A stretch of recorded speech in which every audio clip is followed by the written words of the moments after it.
Welcome to the 2019 Cohen Lecture at the University of Maine. I am Richard Powell, Director of the Cohen Institute for Leadership and Public Service and Professor of Political Science at the University of Maine. Ladies and gentlemen, please welcome University of Maine President Joan Freeney Mundy.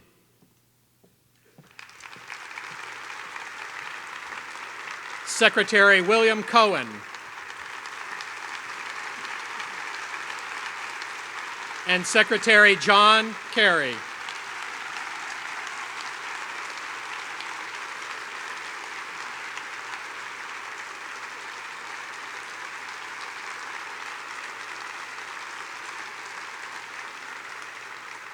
Please stand for the posting of the colors by members of the University of Maine Army and Naval ROTC Color Guard and a national anthem sung by Kayla Malin Gayton, a vocal performance and music education major from Sabattis, Maine.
Oh, say, can you see by the dawn's early light what so proudly we held at the twilight's last gleaming, whose broad stripes and bright stars through the perilous fight o'er the ramparts we watched were so gallantly streaming, and the rockets' red glare, the bombs bursting in air, gave proof through the night that our flag was still there. Oh, say, does that star-spangled banner yet wave o'er the land of the free and the home of the brave?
Please be seated.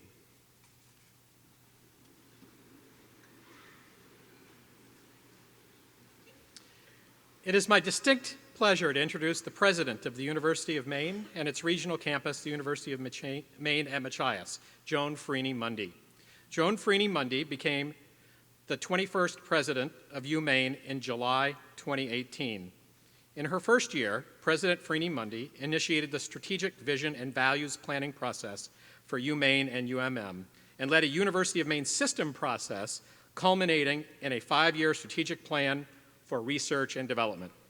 She serves on the boards of Maine Center Ventures and Maine & Company and is the academic advisory team chair for Focus Maine.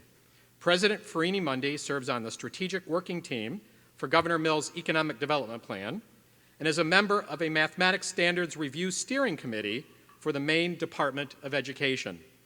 Prior to coming to Maine, she was the chief operating officer of the National Science Foundation. Her distinguished career spans the fields of mathematics education, STEM education and policy, teacher education, and research administration. Among her awards and recognitions are the U.S. Senior Executive Service Presidential Rank Award of Distinguished Executive and election as a fellow of both the American Association for the Advancement of Science and the American Mathematical Society. President Freeney Mundy is a member of the Board on Higher Education and Workforce of the National Academies. She holds a PhD in mathematics education from the University of New Hampshire. President Freeney Mundy.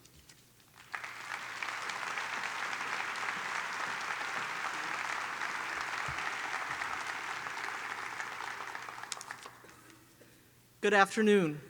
Welcome to the University of Maine. The University of Maine recognizes that it is located on Marsh Island in the homeland of Penobscot people, where issues of water and territorial rights and encroachment upon sacred sites are ongoing. Penobscot homeland is connected to the other Wabanaki tribal nations, the Passamaquoddy, Maliseet, and Micmac, through kinship, alliances, and diplomacy. The university also recognizes that the Penobscot Nation and the other Wabanaki tribal nations are distinct, sovereign, legal, and political entities with their own powers of self-governance and self-determination. Today, we are honored to host two very distinguished guests who will deliver the 2019 Cohen Lecture. This year's lecture is the 12th in a series of presentations featuring nationally recognized speakers from the highest levels of government, the military, and the media. The Cohen Lecture, which is held every other year, presents for our consideration thoughtful insights from and dialogue among some of today's most remarkable intellects, key decision makers, and keen observers of national and international events. As always, the university community warmly welcomes Secretary William Cohen to our stage for this year's Cohen Lecture. Maine is proud to call Secretary Cohen a favorite son. He grew up in Bangor and went on to serve his state and his country in the halls of Congress and the corridors of the Pentagon. Joining Secretary Cohen today is Secretary John Kerry. It is an honor to have the two of you with us this afternoon to share your perspectives based on your experiences and observations in Washington and throughout the world.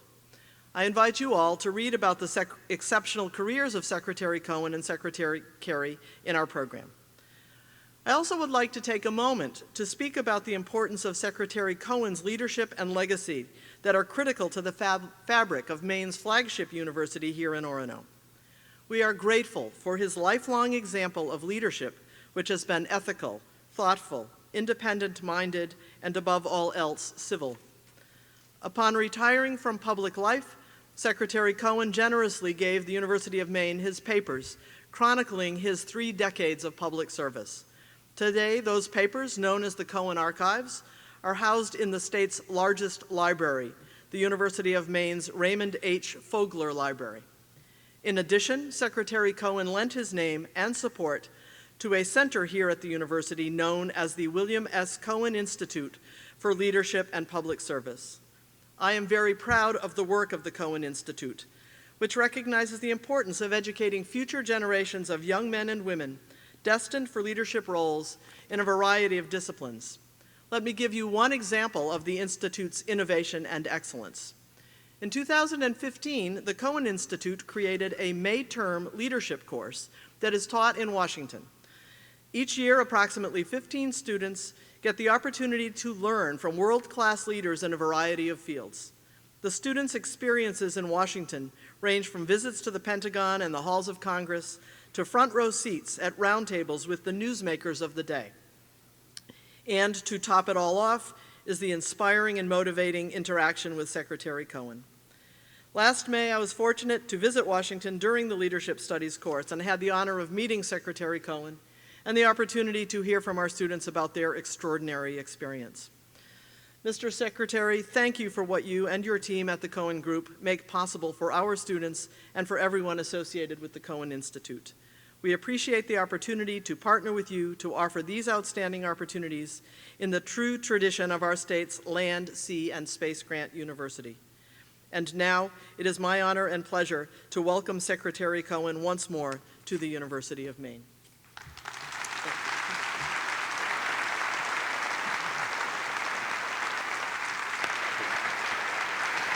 Thank you.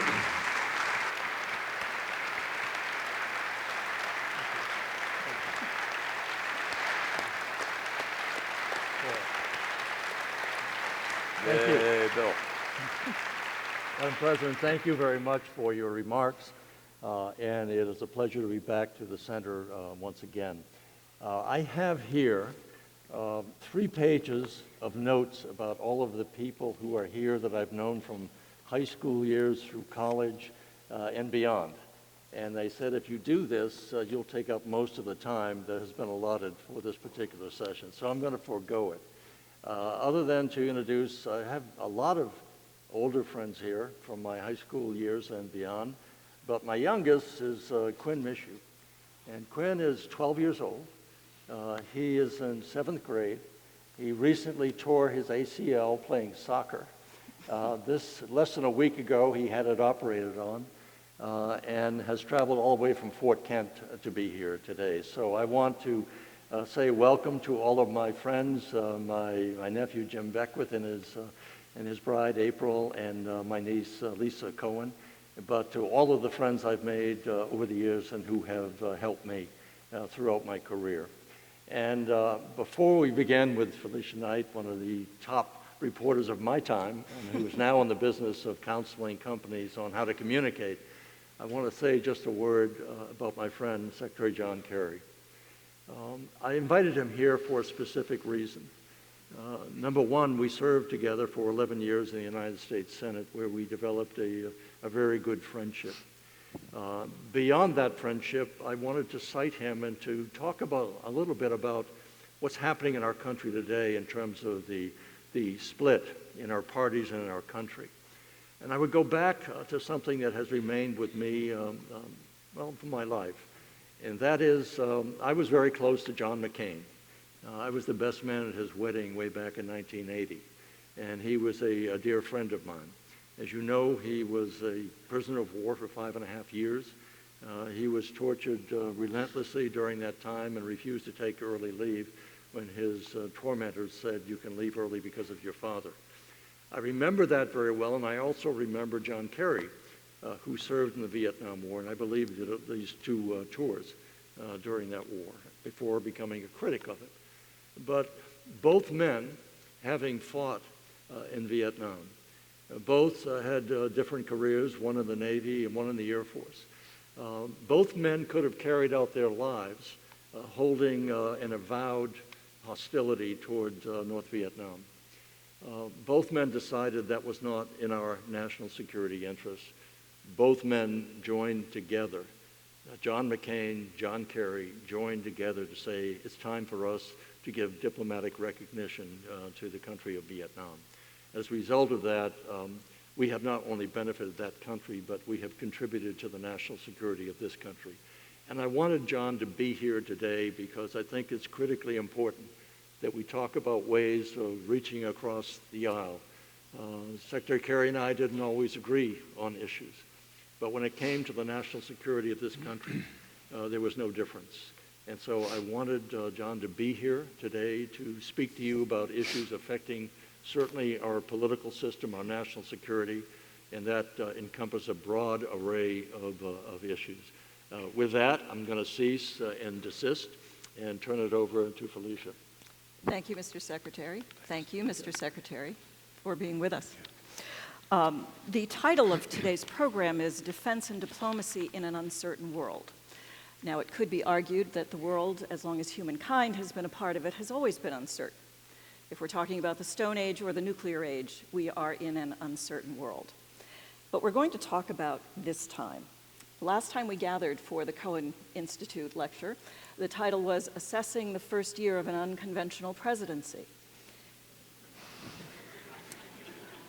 At that time, Secretary Cohen, you gave out a wish list, basically. You said you wished that the president would stop tweeting, that he would stop taunting international leaders, that he would stop coddling dictators, that he would stop calling the mainstream media fake news. None of your wishes have come true. So how much of this uncertain world do you ascribe to 2 years and 289 days of a Trump presidency? And I will start with you, Secretary Cohen, and Secretary Kerry, please join in. I regret that you took notes. Well, regrettably, I have failed in my wishes. Not that I could do anything to shape them, the outcome, but I worry about our country. I think democracy is a critical point, and I think we're at a critical point because the very institutions that we have developed over the last 70 years are now being called into question. And I think there has been a hardening of the lines to the point where political participants now look at their colleagues who are on the other side, if you're Republican versus Democrat, et cetera, and you don't see a competitor, an ideological competitor. You see an enemy. And as a result of looking at people as enemies as opposed to competitors, I think we're in danger of losing that which we treasure. Now, democracies tend to enjoy very short, happy lives. Usually there is a moment when you have a unification of interests and ideals that come together, and then people understand the meaning of self-sacrifice for the common good and join together in a common enterprise and a common purpose. I think that's in danger today. And I think that it's in danger because what I said at the last lecture, that because the president seems insistent on not healing the divisions in our country, but dividing them. And I think it would be so easy for the president to reach across the aisle and say, where are the issues where we can work together? But instead, I think he really is appealing to our self-interests. I have no problem with America first. I've never heard of anyone saying America second. But I think America can be first only if we join together with our allies and have and share common interests and ideals and purpose. And I fear that we're not doing that. I fear that if we continue on the path that we are, the separation will be so deep, the cleavage so seriously divided as such and deep, that we will be unable to come together and say we are the United States of America with our differences, but we are held together by a common bond, and that is the rule of law. That is respect for other people. That is respect for people who differ with us, rather than citing them as enemies or the media as enemies of the state or picking out individual members of Congress and say those 4 members hate America, they are unpatriotic, and they should go back to the countries where they came from. That is dangerous rhetoric. It appeals to the elemental, perhaps urges in our personalities and the human core. It is very dangerous because it can get pretty well out of control very quickly. So I have not failed. I have failed in my mission, my hopes, but I continue to try to speak out, to find areas where I can agree with the president, but call out the president when I think he's wrong and pursuing wrong-headed policies. Secretary Kerry, you were once our nation's top diplomat. Is there a diplomatic void here in this administration? To say the least. But can I begin? First of all, I want to thank Dr. Farini-Mundi and University of Maine for the Cohen Lecture, which will not be a lecture, and welcoming both of us here today. And it's a great honor for me to be here with Bill. I admired him greatly as a very independent voice for Maine in Washington, and that is what Maine usually insists on.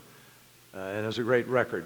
I worked with George Mitchell for a great period of time, and I knew Ed Muskie, and I've always had great admiration for your choice. This man is a poet and a patriot and a politician, and now a very successful post-defense secretary leader in the private sector who continues to put the interests of our country forward wherever he goes in the world, and he's a global traveler still. So here we are after the first year. I guess you said it was the assessment of the first year of an unconventional presidency. Mm-hmm. Well, maybe this will be the assessment of the last year of an unconventional presidency.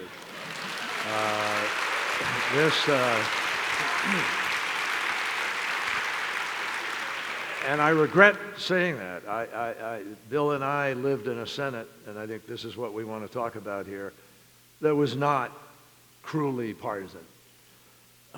When George Mitchell became majority leader, I remember he walked over to Bob Dole's office and sat down and said, "Bob, let's talk about how we're going to run the Senate."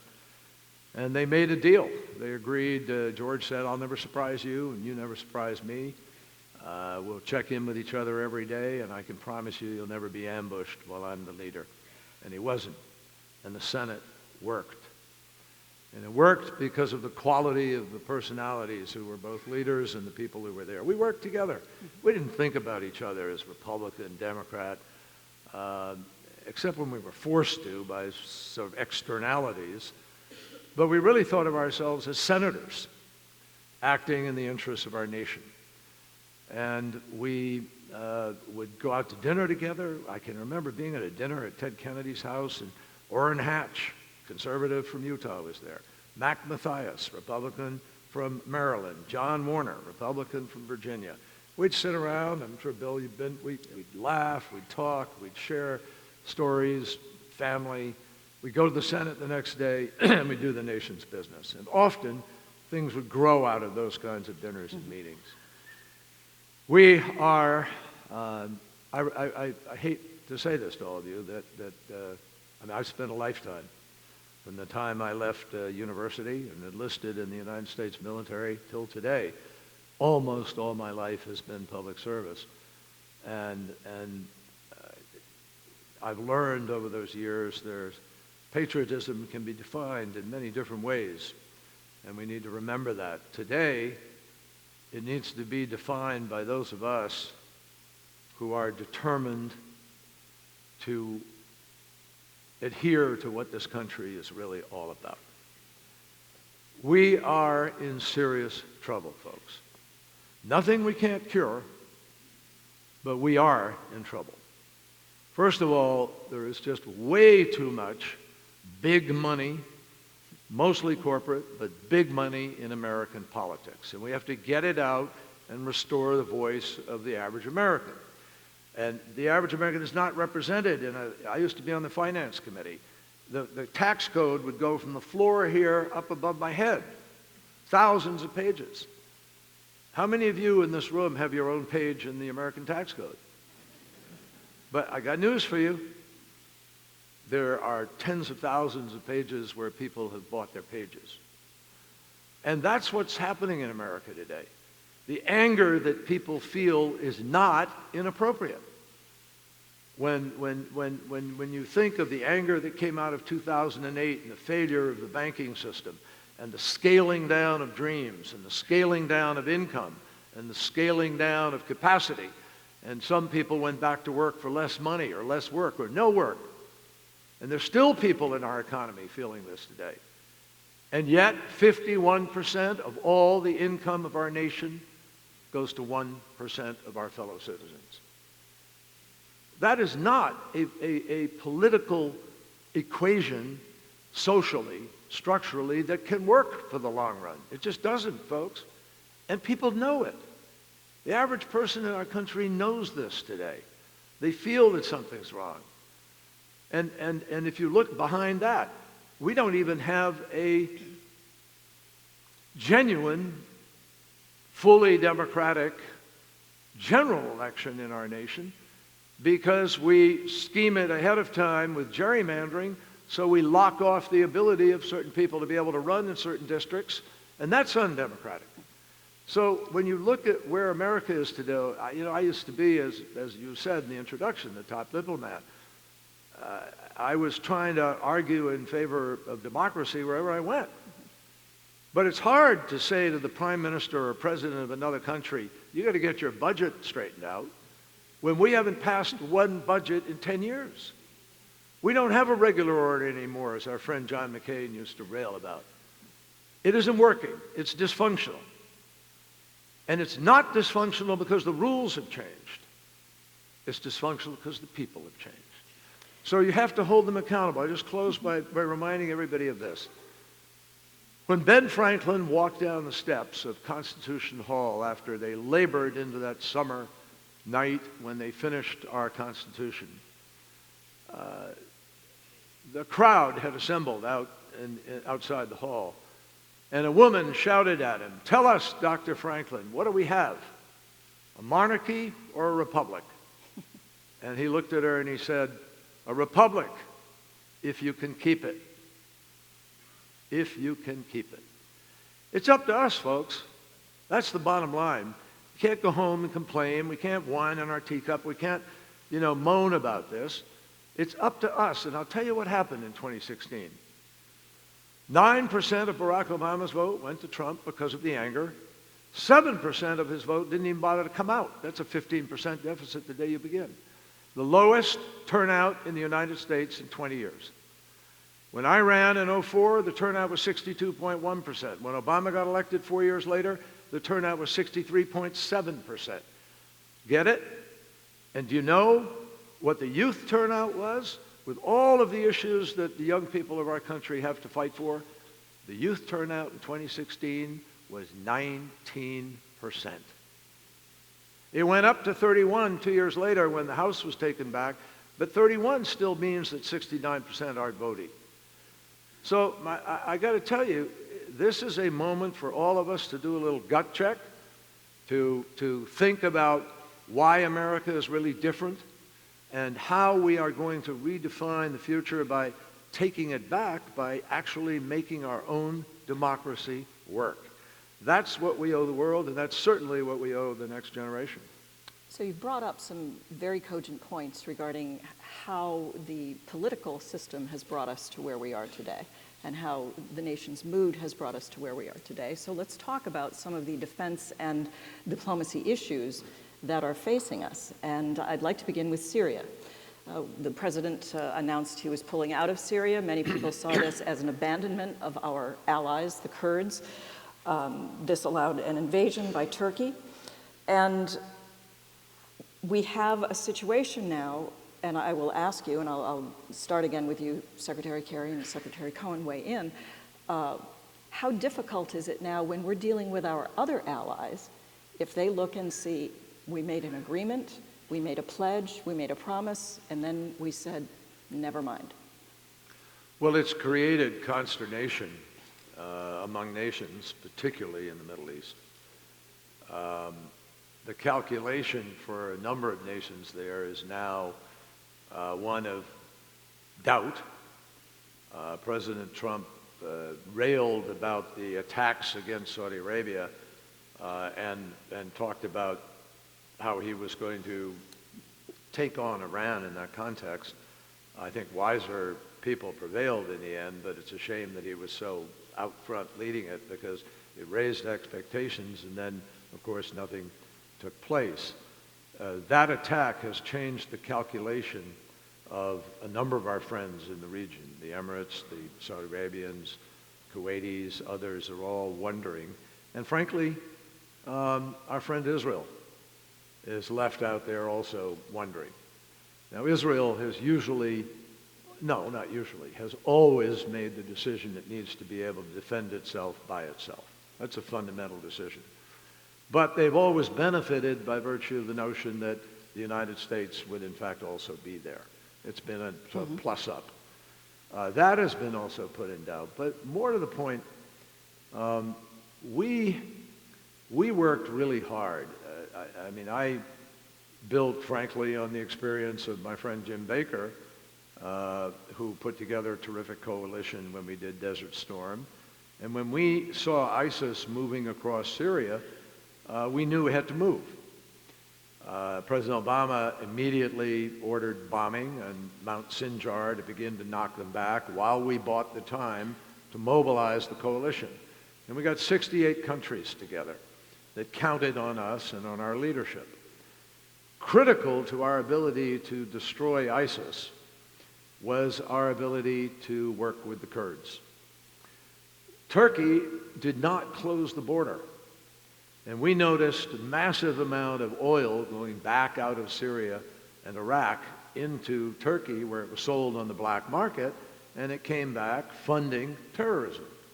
So we worked overtime with Turkey to try to get them to shut the border when they wouldn't. And Turkey is a member of NATO. And Turkey is a member of NATO. And when they wouldn't, in fact, really close the border, we got the Kurds to do it. We shut that border down. And we could not have attacked Raqqa or Idlib or all these other places where we rid the Syrians of the scourge of ISIS were it not for the Kurds putting themselves on the line. They lost some 13,000 lives in doing this, 20-something thousand wounded. So for our soldiers to be sleeping in a tent with their brother soldiers, all engaged in this endeavor, which, by the way, had calmed down the area. There wasn't day-to-day fighting. There was, after the sort of demise of ISIS, that region where we were became very quiet. Our guys weren't in a daily war. Occasionally there'd be some dust up, but very, very little. It had calmed down. And there was a modus operandi between the Russians, us, the Syrian, and the Kurds, and things were fairly stable. And along comes the president, who just decides, okay, I'm taking him out, totally surprising our military. Our military was flabbergasted.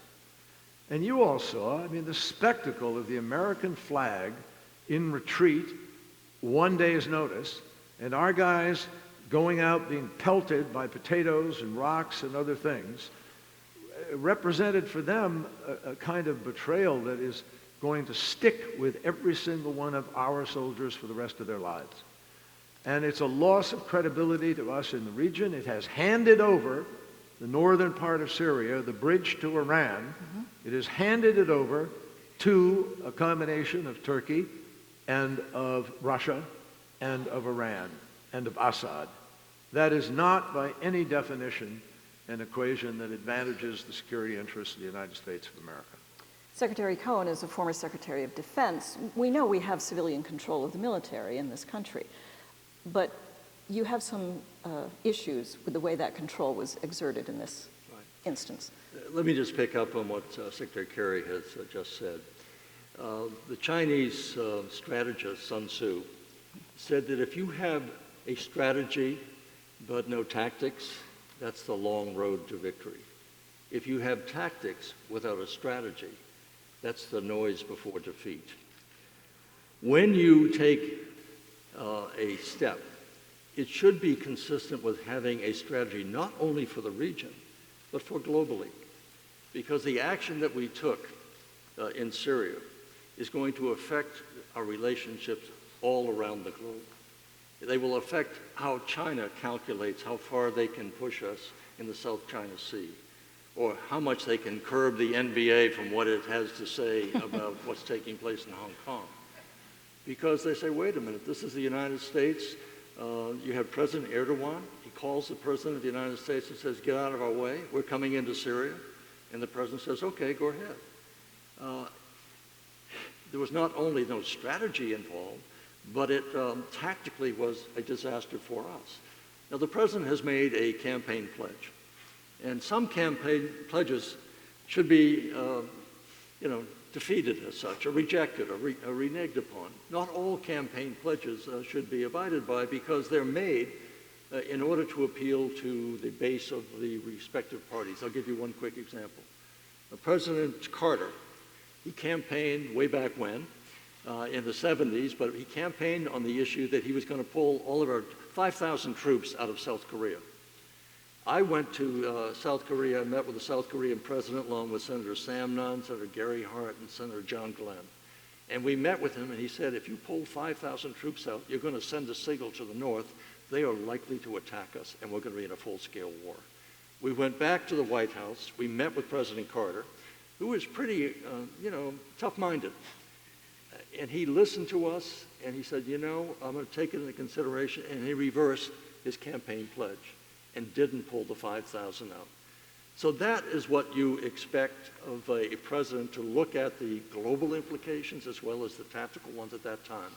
And for me, it is really dangerous for the President of the United States to make decisions based upon a momentary spur-of-the-moment decision, consistent with a campaign pledge, that he does it without taking into account what the implication is going to be for our forces all around the world.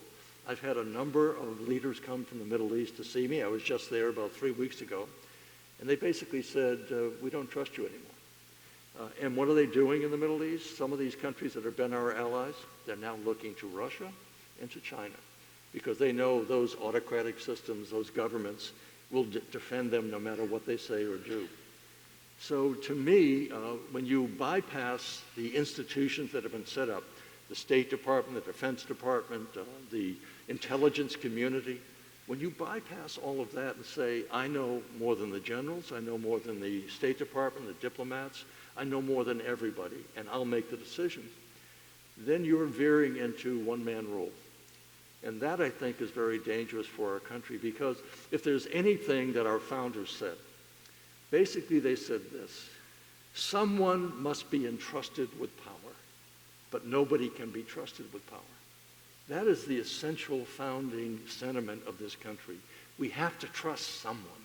We have to trust a president. We have to trust our senators. We have to trust our city council. But none of them can be trusted with the exercise of power without some check and balance. And when you eliminate the checks and the balances, then I think you're in a very dangerous period of time when our best friends are who? They're not our NATO allies. It's not the British. It's not the Germans, not the French. It's not anyone but Russia and Kim Jong-un in North Korea, Erdogan in Turkey, and even President Xi in China, in terms of the relationship between the president and his counterparts. That, to me, is very dangerous for us now. It'll be dangerous for us in the future if that's the continuation of the policy. You mentioned strategy. So I want to quote General James Mattis, most recent Secretary of Defense. He resigned recently.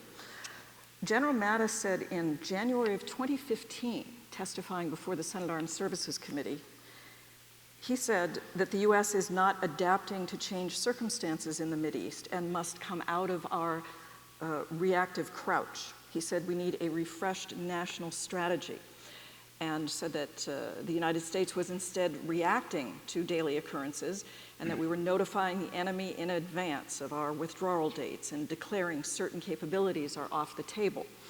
So according to General Mattis, our national strategy in the Middle East has been poor since at least 2015. So the uncertain world that we're living in now didn't start with the Trump administration. So if you could give me your insights on this, what should we be doing? Okay, first of all, a little promotion. Secretary Mattis has joined the Cohen Group.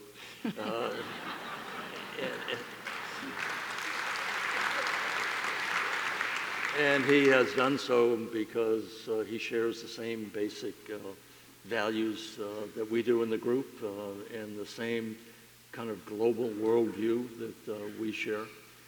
With respect to our policies, when I was at the Pentagon, everything is reduced to three. Our motto was shape, respond, prepare. We had to shape the geopolitical environment in ways that were advantageous to the United States. So we shaped it by being forward deployed, by having our diplomats forward deployed, by integrating our diplomats with our military forces in the region so that we could gather intelligence, share that intelligence, send it back to Washington so the Secretary of Defense could make recommendations to the President of the United States. So that was part of the shaping. So it was shaping, preparing, and our military had to be prepared for everything, all the way from peacekeeping all the way to full-out war. At a moment's notice, they had to have that capability, and that is to prepare for the future. What are the things that are going to happen, coming over the horizon? What are the threats that are out there? Is it simply a worry about kinetic threats, that someone's going to launch missile attacks against us? That's something we have to be concerned about. But we're preparing for every kind of contingency, whether it's a cyber attack, whether it is low-intensity conflict, whatever it happens to be, we try to prepare for that. And so that's how we try to formulate our policies, dealing with those shape, respond, and prepare. I don't know what the Secretary Mattis, his policy was engagement. And if you look at his resignation letter, what did he say? He said, Mr. President, you're entitled to have someone who shares your worldview. I do not, and therefore I cannot serve you. And that is true of every cabinet official, including the Secretary of State. You serve at the pleasure of the President. And when you don't please him, or when he finds that you're inadequate to the job or not carrying out according to his wishes, you go. But Secretary Mattis said, I believe that we are safer when we have allies, when we work closely with them, when we trust them, rather than we go it alone. And so you don't happen to share that view, and therefore he was responding to the President's decision to pull out immediately. I'll give you one quick story. I was sitting being interviewed by BBC. I do a weekly commentary with them.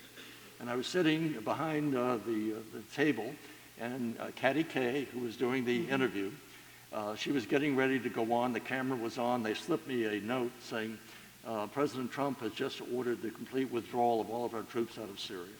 What do you have to say, Mr. Secretary? So I got through the interview as best I could, and when I got off the phone, I called Secretary Mattis. It was the first call I'd placed to him, because I had a rule: I don't call and give my advice unless you need it. You have my number, I have yours. But I called him that night, and I said, tell me, say it ain't so, Joe. And he said, no, it's so. And I said, when? He said, immediately. And we hung up. I didn't ask him what he was going to do, but I knew what he was going to do. He went back the next day. He went and made one last try with the President. He said, Mr. President, you can't do this. You shouldn't do this. You are going to jeopardize our relationship with all of the people who have spent treasure and blood in this conflict, supporting us. And the President said, no, I made a decision, they're out. So that's when he submitted his letter and walked away. I believe I share the same viewpoint as Secretary Mattis, General Mattis, that we are safer when we work with other countries on a multilateral basis, when we trust them and they trust us. And once they lose that sense of trust, I think we're in deep trouble, that we'll have to go it alone, and that's not a good place to be in today's world. Let's talk about that trust.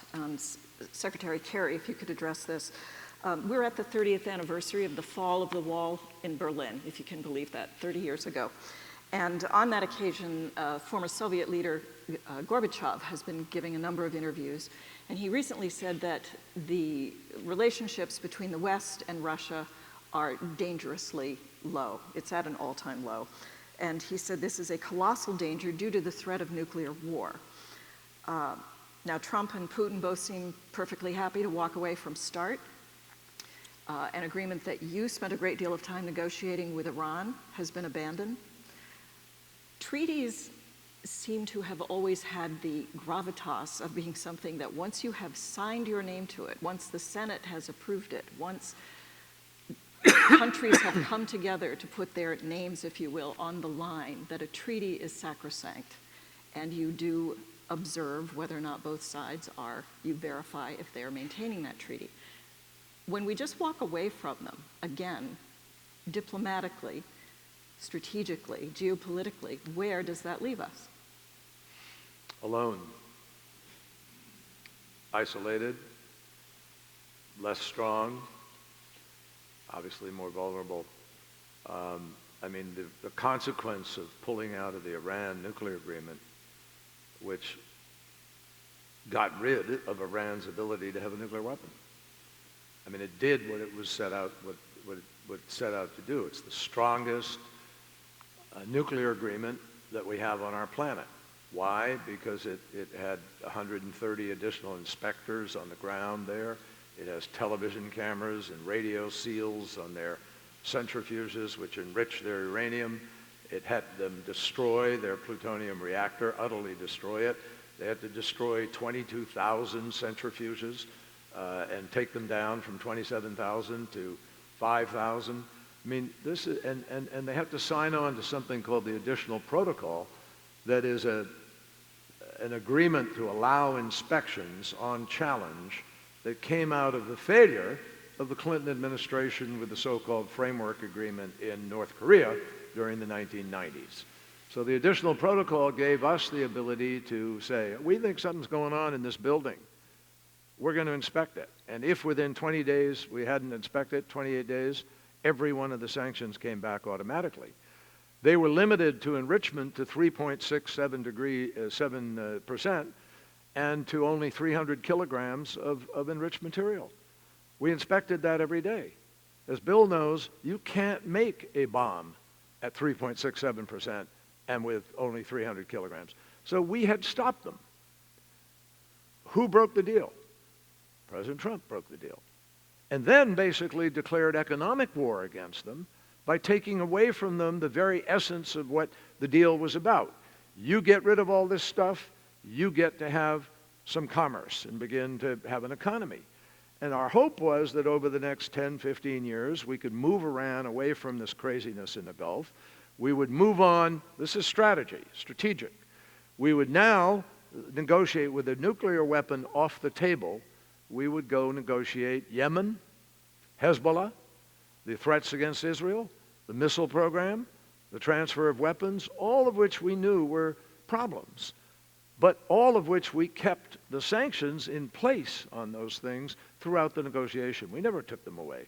So I thought we were poised to change the dynamic that has poisoned the Middle East for centuries. And we had the Arab countries, for the first time, ready to negotiate across the board for a new security arrangement for the region. I actually got the Arab, this is not well known. I'm not sure entirely why, but for the first time ever, I got the Arab world to formally sign on in Paris through a vote to a resolution where they recognized Israel's right to be a Jewish state. Now, I'll bet you most of the people in here didn't know that. Because why? Because the people there still say, oh, the problem is they won't recognize us as a Jewish state. It's not true. They did, formally, with a vote. So the problem is that the president really, I regret to say, has not exhibited a genuine strategic approach to issues that matter to our national security. So he's pulled out of Iran, pulled out of the TPP, the trade agreement in which the Chinese hated, gave them a gift. Bill will tell you that. I mean, total gift. And pulls out of the Paris agreement, and then pulls out of Syria. So I'm having trouble figuring out what happened to the world's greatest negotiator. He doesn't negotiate. He just pulls out. It seems to me that in this complicated world in which we live today, we have to recognize that we are threatened every day by cyber. You can bring a country to its heels without firing a shot. That's the world we're living in. 20 guys or 20 people properly paid by a nefarious source, could be in a shed or a barn or a house somewhere in the world, working away on cyber, and they could shut down the air traffic control, the water systems, the transportation, you name it. That's scary stuff. We're not negotiating that. We're not doing anything to bring countries. We started that in the Obama administration. We did negotiate with the Chinese a set of rules by which we would begin to try to rein in this threat. But it seems to me that the world needs to recognize that you asked about the Berlin Wall and its fall. When I look at Brexit, and I look at Salvini in Italy, and I look at Orban in Hungary, and I look at a president who attacks Angela Merkel and attacks NATO and attacks our friends, to go to what Bill was talking about, I say to myself, folks, have we really forgotten what the last century was about? Have we really forgotten American leadership at the end of World War II that saw fit to rebuild Germany, rebuild Japan, which are now constitutional democracies and the strongest economies that are our friends? Have we forgotten the Holocaust and 6 million people? Have we forgotten 30 million Russians that died in that war? Not to mention the values we fought for. And you look at the last 75 years, this is worth fighting for. It's as worth fighting for today as it was then. And instead, we see leaders on an international basis who are pulling it apart. That's what we have to fight to get back to, is the reason, is sort of the core of these values and what they really mean to us, the leader of the free world. And we've given that role away. Digress for a moment in our worldview and ask, do either of you have any insights as to what the motivation is here? Why? Because initially the president, to his credit, did surround himself with a number of people who had career service in diplomacy, in defense, in world politics, who could advise him. And one by one, they've gone away because their influence was diminished, or he didn't like them anymore. So what is the motivation, do you think, for tearing down what was built? Bill may want to, I'll just say very quickly, I think the motivation is pretty raw, base-oriented politics. It's an appeal to the lowest common denominator of American politics and international politics. Immigration, I mean, everybody here, I'm sure everybody in the audience, do we want a border that is open? No. Do we want it decriminalized? I don't think so. Do we want to get rid of the tools we have to deal with it? No. But we want humanity involved in it, too. We want a humane process. It's always been the beacon of the United States. When Colombia was failing as a state, and we had the narco-trafficker cartels of the 1980s and 90s, I remember sitting on the Foreign Relations Committee of the Senate, and we put together a thing, I think, Bill, you were still there then, we did Plan Colombia. We put $1 billion on the table, and we went down to Colombia where the problem was and helped them. Literally, 13 members of their Supreme Court were assassinated one afternoon in one room. The state was failing. We resuscitated it because we engaged with it. If you look at what's happening on the border today, much of it comes from Honduras, El Salvador, Nicaragua, and Honduras, and it's a reflection of a number of things, including climate change, by the way, where people can't live, they can't grow things, and there's violence, and nobody's pulling those states back from the brink. That used to be something we invested time and energy in. Now we just beat up on it. We just appeal to people's worst instinct. You know, they're criminals, they're rapists, they're armed robbers, they're trying to invade America. I mean, that's the rhetoric of a demagogue, frankly. That may be a way to get elected. Well, that's all that matters, I think, but right once now. You're That's governing, the motive. What's the motive once you're governing to perpetuate all that? Well, I tell know to me get what- reelected, but... Frankly, look, I'm telling you right now, I think Bill will agree with me, and then I'll shut up. I don't think anybody would tell you there is a process within this White House. We used to have, the meetings would kill us. We'd have deputy meetings, and the deputies would meet to figure out what the principals should do. The principals would then meet, and the principals would figure out what you'd put before the president. Then we'd meet with the president. And the president would have met in the morning with the national security advisors and people, and you'd have this process. Process is important sometimes. So you understand the full dynamics of an issue and what the downsides are and how you're going to manage it and how do you roll it out. And all these things are important in governance. There's none of that taking place today. And that's why so many people have left the administration. You're left with this small cadre of people, and basically the president is exclusively campaigning and running a re-election campaign, not governing. That's the motivation. Secretary Let me Cohen. look at it a different way. Let me look at it from President Putin's point of view. If I were President Putin, what would I want to do? I would try to reconstitute as much of the former Soviet Union as I could under the Russian flag. I heard him give a speech in 2007 in Munich at the security conference, and everyone expected him to come in to basically a NATO organized institution. But now with countries all over the world, they expected him to say, it's great to be here, let's find a way that we can work. He came in and he gave a Cold War speech. He said the loss of the Soviet Empire was the greatest tragedy of the century.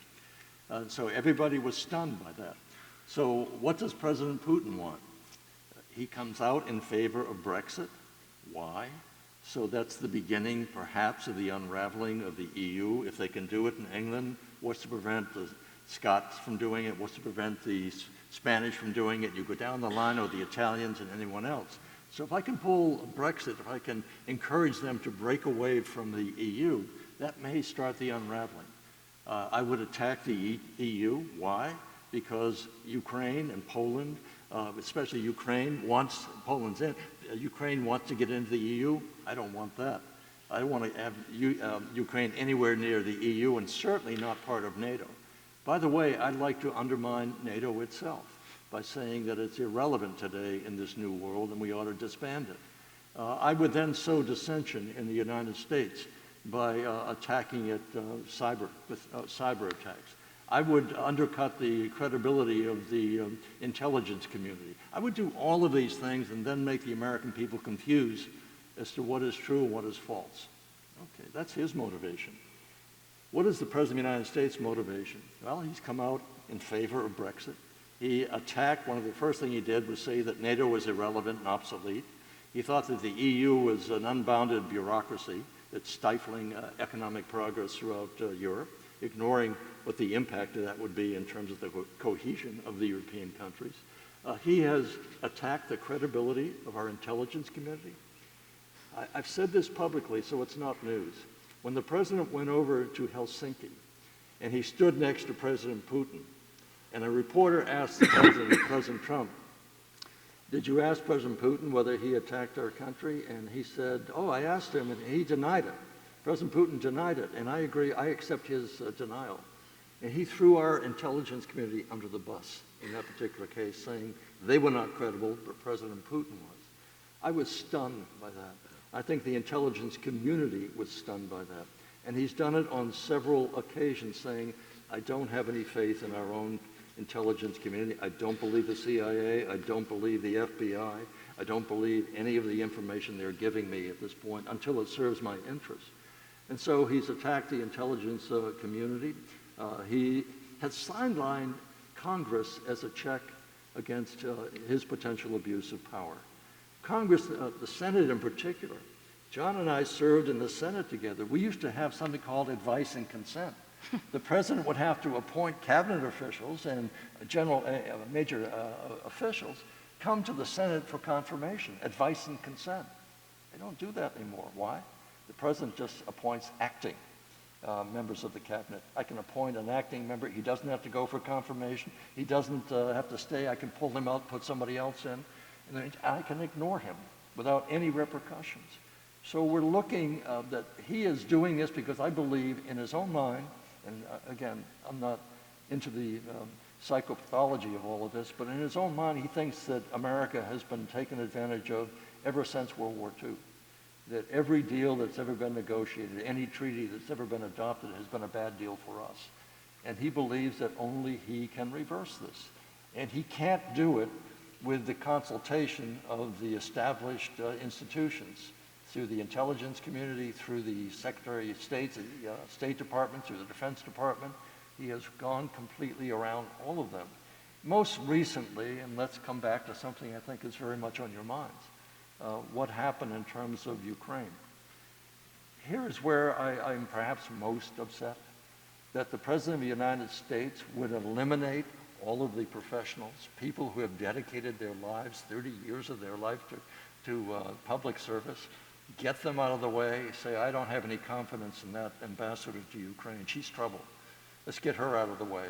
Let's get everybody out of the way, and let's let Rudy, with his associates, both of whom are now under indictment, go work a deal to get the president of Ukraine to make a public pledge, to go on television and say that I will investigate Joe Biden and his son. That to me is a violation of the law. Very clear, on its face, is a violation of the law.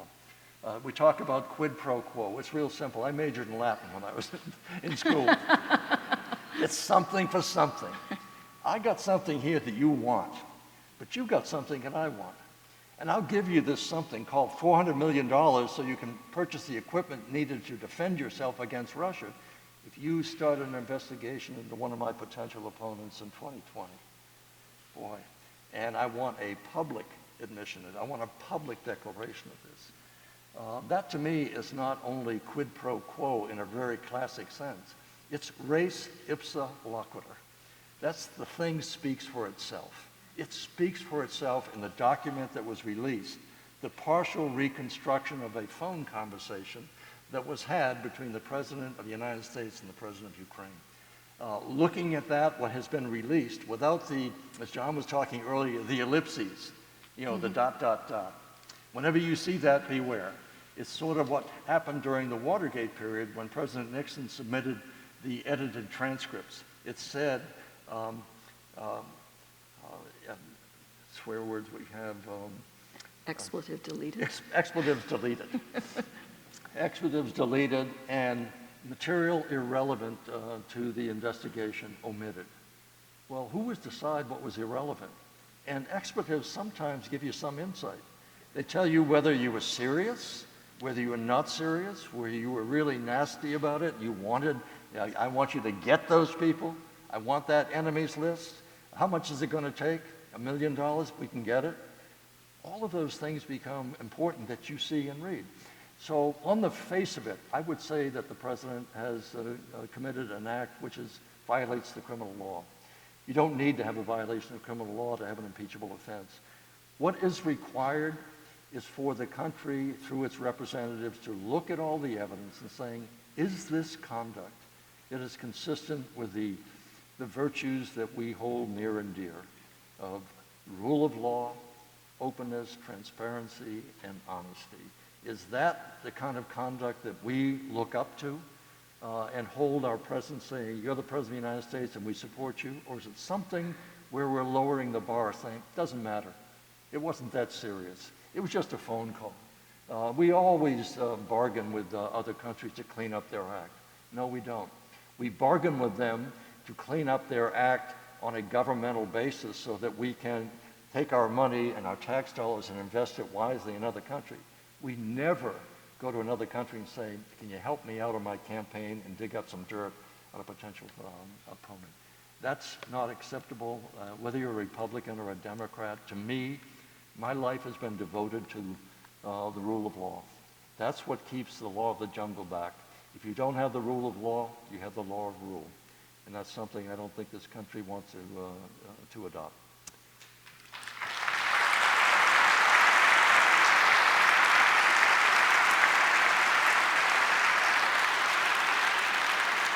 So we've had quite a discussion so far today, and frankly, a lot of it's been depressing.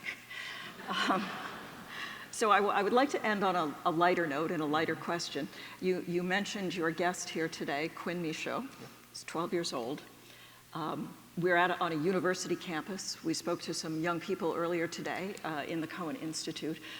What can you say about our future? What advice do you give to younger people, to someone who may be only 12 or someone who's 19 and about to graduate from college? What is their role? What is their responsibility taking us all into the future? I'm really glad you asked this question because we have the young Michaud boy and his brother and his family who are here. We had the young students that Secretary Kerry and I spoke with for about an hour and 10 or 15 minutes today. And that is what gives us hope. That's what makes me less pessimistic about the future, and I should say more optimistic about it. But the challenge to our young people is going to be greater than anything that John and I ever faced, because we're living in a world in which the technology now has allowed people to spread disinformation, false information, outright lies, without the ability to contradict it. It used to be, we have Rick Warren, I think is still here in the audience, in the Bangor Daily News. But when I was growing up, if you wrote a letter to the editor, you had to sign your name and your address, and they would call to make sure that you lived at that address. So there was real accountability to who was saying these things that the Bangor Daily News was going to publish.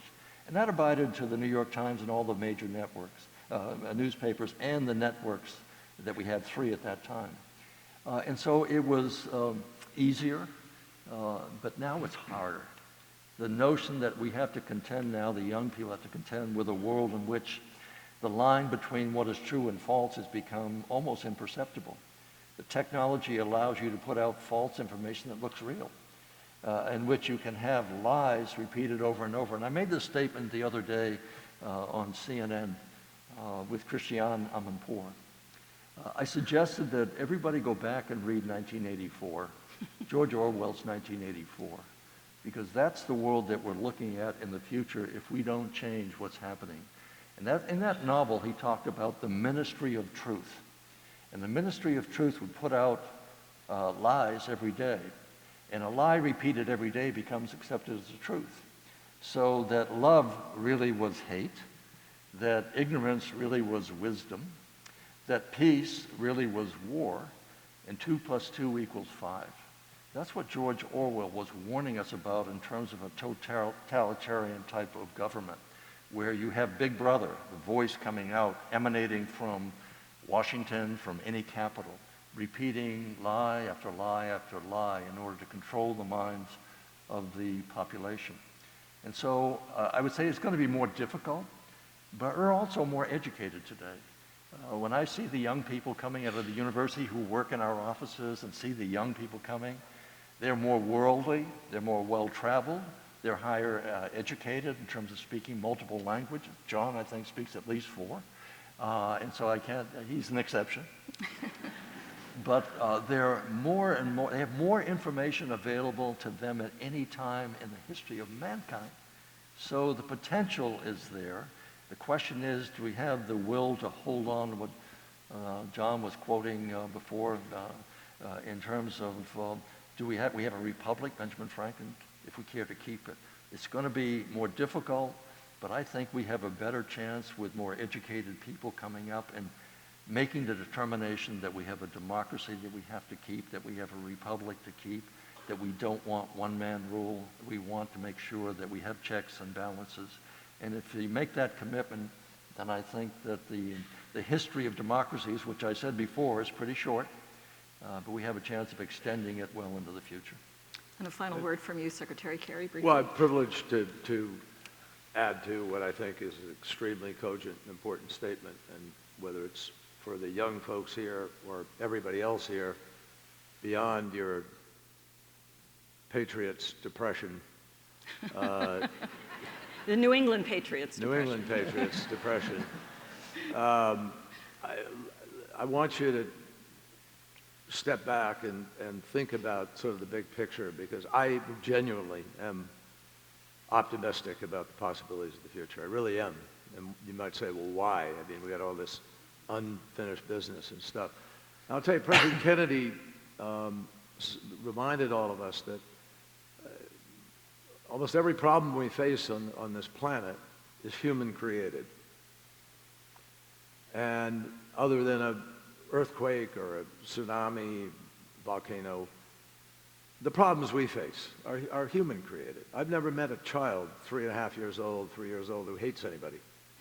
They get taught to do that as time goes on. So it's choices we all make or don't make in life. And I think if you look at the sweep of history, which is important to think about here, we have made and are making actually quite stunning progress on so many different things. Technology allows us all to live longer, live better quality of life, better medical care. I mean, think about if you're a woman pregnant in the world today, you're 50% more likely to give birth and to live through childbirth than you were 10 years ago, 15 years ago, certainly last century. If you are The fact is that we are curing diseases we never thought it'd be possible to cure. Smallpox, TB, malaria, polio, cancer now because of the Human Genome Plan. We have the ability to map an individual treatment of cancer per person. If you look at the issue of violence, look at the last century. 30 million Russians in World War II, 6 million Jews, World War I. We today are living in a world in which, despite Boko Haram and Al-Qaeda and ISIS and the horrible sight of somebody being beheaded in the desert in an orange jumpsuit, we have far, far, far fewer people dying of violence today than any time in human history. And the prospect of an all-out land war is less than it has been, with the exception of mistake or crazy belligerency. So we're making, we look at Africa today, because of what you all have done, and because of what an administration did, Republican and Democrat alike, George W. Bush, Barack Obama. We're on the brink of the first generation of children being born AIDS-free in Africa. When we were confronting Ebola in West Africa, we were told 1 million people are going to die within the next 4 months. President Obama said, no, we're going to change that. We sent 4,000 troops to West Africa. We worked with China. We worked with Japan. We got suits. We got people. We put together a system. We delivered health care. We had a tiny fraction of that die, and we stopped Ebola in its tracks. So I personally feel that if we will apply ourselves, because of technology, because of the world we live in, because of the values which we've organized ourselves around for most of the modern history of our nation. We only had 15 democracies in the world at the end of World War I. Then at the end of World War II, we went up to 88 democracies, 46 non-free countries and 56 that are mostly free. Think of that. That's our legacy. That's the legacy of what we fought for and what's still worth fighting for. So what's the big thing holding us back? We are not making our democracy accountable to people. We're not holding the system as accountable as a democracy permits us to do it. That's really what I think. If we will all organize, talk about real issues, fight for the truth, and go out and build for this next election a year from now, we have the greatest privilege in the world. I was an election observer in Sudan. I remember going up to a guy in a line 12 hours after in the hot sun. He's standing there waiting to vote. And I said, I'm so sorry you have to wait so long to vote. I was one of the official observers.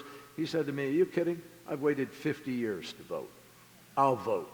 Folks, we have to care as much as some other people fight for their freedom. We have to fight for our own freedom here in the United States of America today. Fight for our Constitution, hold politicians accountable, and it begins by voting. Say a word about climate change.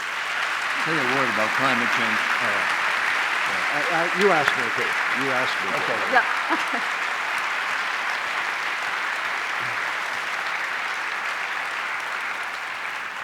I get to ask the last question. Could you say a word about climate change and why it's important that we deal with it effectively? I believe it's a national security issue, but I know that you're deeply engaged in this now, and I'd like the audience to hear what you're working on and why it's important that we focus upon it. That's a gift, and I thank you for that, and I'll try not to abuse the privilege with all of you. But I had the privilege of negotiating the Paris Agreement for our nation, and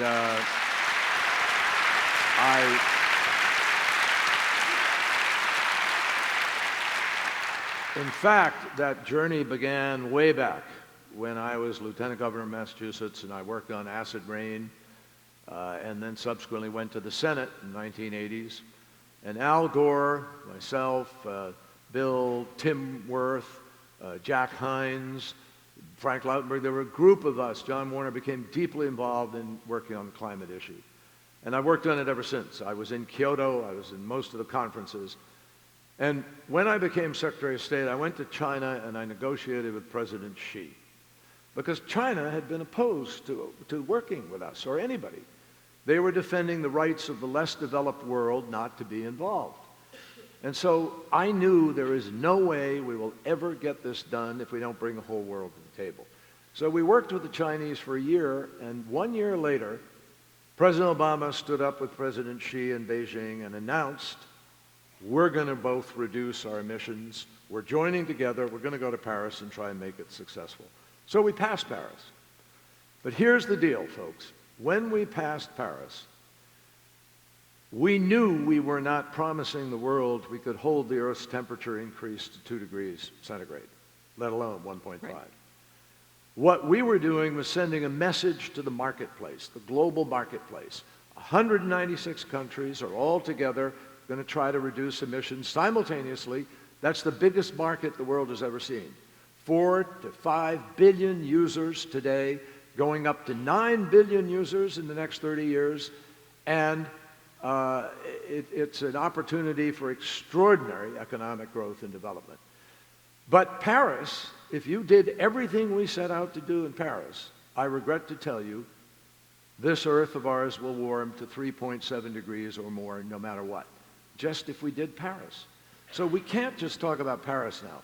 We have to put the world on literally almost a wartime footing, where we have to come together to decarbonize faster, to move to electric vehicles faster, to get the public utilities to build the infrastructure for the charging stations to make that possible. And there are a host of things we can do which, my friends, do not challenge our quality of life. In fact, you pay $55 billion a year today for the greatest cause of children being hospitalized in America each summer. It's environmentally induced asthma. We spend $55 billion. 2 years ago, you spent $265 billion cleaning up after 3 storms.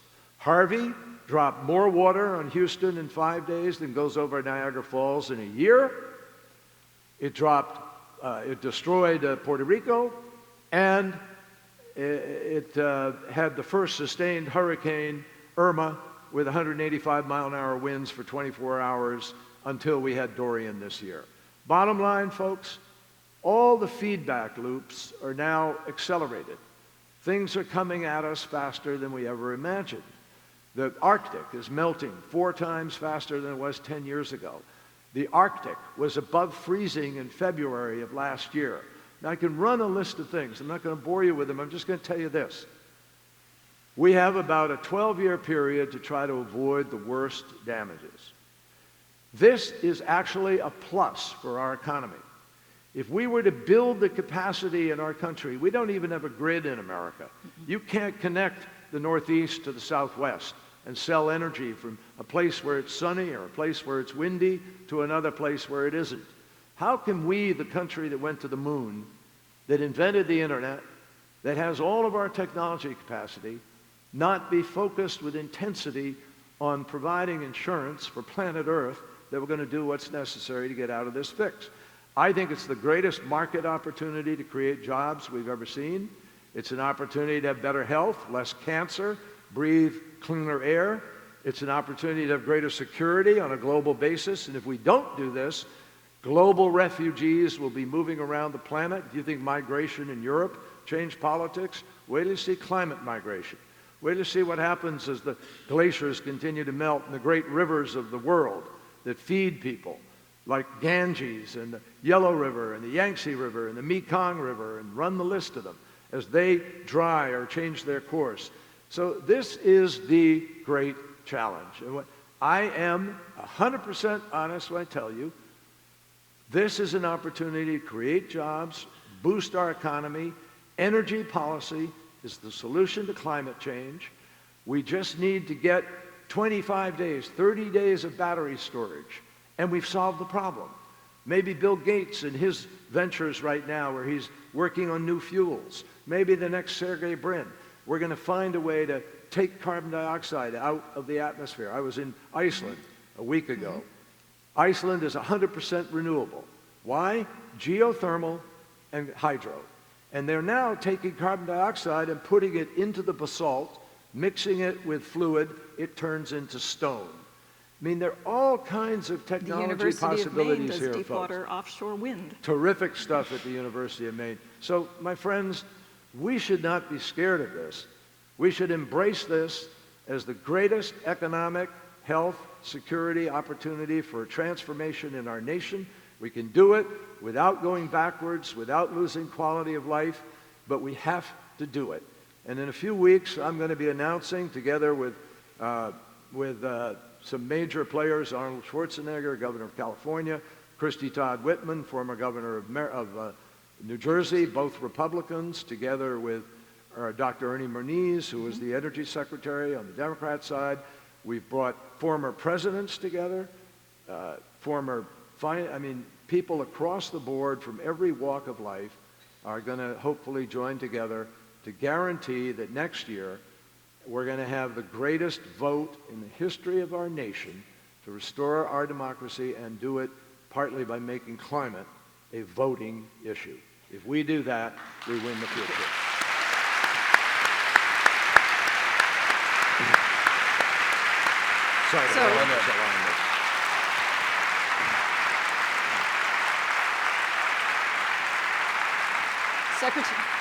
Secretary Kerry, thank you so much for making the journey to Maine. Secretary Cohen, as always, thank you so much for your leadership throughout your life and career and for what you bring to the University of Maine through the Cohen Institute. Thank you very much. Thank you for attending, and that is our program. Thank you all very much. Thank you.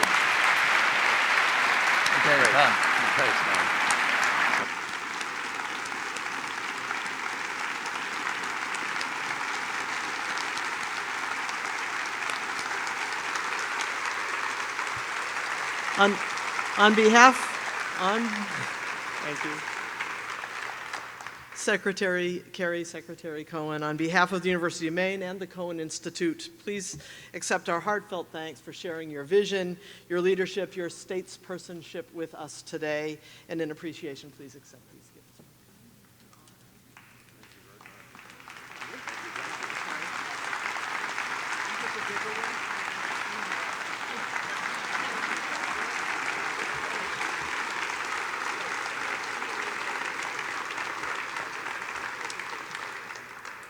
This concludes the 12th Cohen Lecture at the University of Maine. I'd like to thank our special guest, Secretary John Kerry, and commend the excellent job of our moderator, Felicia Knight. I also want to take this opportunity to extend our utmost appreciation on behalf of the University of Maine community to Secretary